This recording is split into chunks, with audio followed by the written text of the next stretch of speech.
नमस्ते दोस्तों। आज हम एक बहुत ही दिलचस्प और बहस वाले मुद्दे पर बात करने वाले हैं, एथ पे कमीशन, और इसका असर होगा सरकारी और प्राइवेट जॉब वालों पर। पूजा, आज का सेशन देखकर एक बात पक्की समझ आ गई। बहुत लोगों को बुरा लगेगा, कॉरपोरेट वालों को तो लगेगा ही, शायद कुछ सरकारी वालों को भी लगे। हाँ, और देखो, मैं तो पहले ही कह देती हूँ, आज कुछ कॉर्पोरेट वाले दुखी होंगे क्योंकि सरकारी नौकरियों की जमकर तारीफ होने वाली है। तारीफ ज्यादा कर दी ना सरकारी नौकरी की। और अब जब 8वां पे कमीशन लागू होने वाला है, तो गवर्नमेंट एम्प्लॉयज की सैलरी में जो उछाल आने वाला है, वो देख के कॉरपोरेट वालों का मन भर जाएगा। सैलरी में कितना बढ़ेगा, ये तो बताओ। बस आज उसी का पूरा ब्रेकडाउन बताने आया हूं। सेंट्रल गवर्नमेंट की पहले बढ़ेगी, फिर स्टेट गवर्नमेंट वालों की। और मैं रिसर्च करके लाया हूं क्योंकि मैं खुद सरकारी नौकरी में नहीं हूं। ओहो, फिर तो तुमने मेहनत की होगी। बहुत।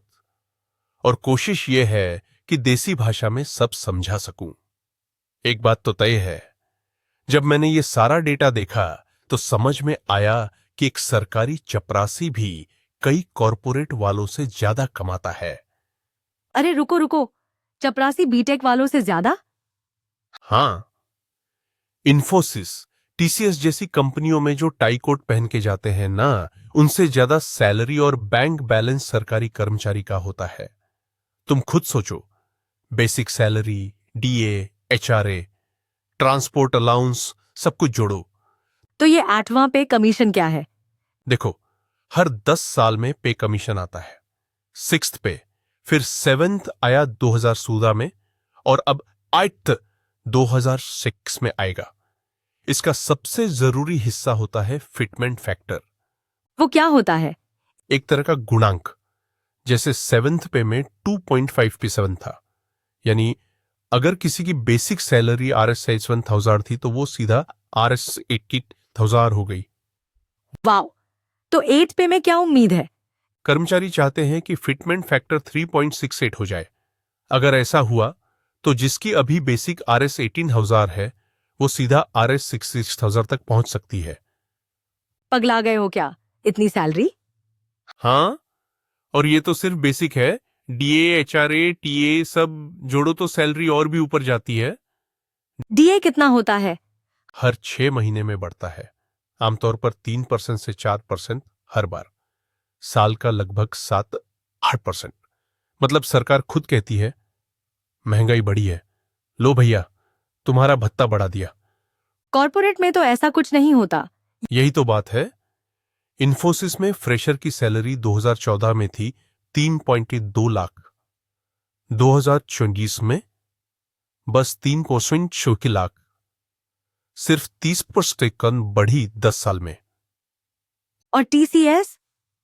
देश की सबसे बड़ी कंपनी, वहां 5% बढ़ी 10 साल में। सरकारी में डबल, यानी 100%। यार, अब समझ में आया कि लोग क्यों सरकारी नौकरी के पीछे भागते हैं। और हां, HRA, transport allowance, special allowance, ये सब मिलते हैं। मेट्रो सिटी में एचआरए 24%, छोटे शहर में 8%। और डीए जब 25% पार कर जाता है तो एचआरए भी अपने आप बढ़ जाता है। तो सरकार पर खर्चा कितना बढ़ता है? बहुत। सेवेंथ पे में करीब 1 लाख करोड़ एक्स्ट्रा खर्च हुआ था। अब 8th पे में और ज्यादा होगा। अभी सरकारी सैलरी और पेंशन पर 6-7% बजट खर्च होता है। और सरकार कम करना चाहती है? हां, पर कर नहीं पाती क्योंकि कर्मचारी नाराज हो जाते हैं। हड़ताल तक की नौबत आ सकती है। तो तुम कह रहे हो कि सरकारी नौकरी अभी भी बेस्ट है?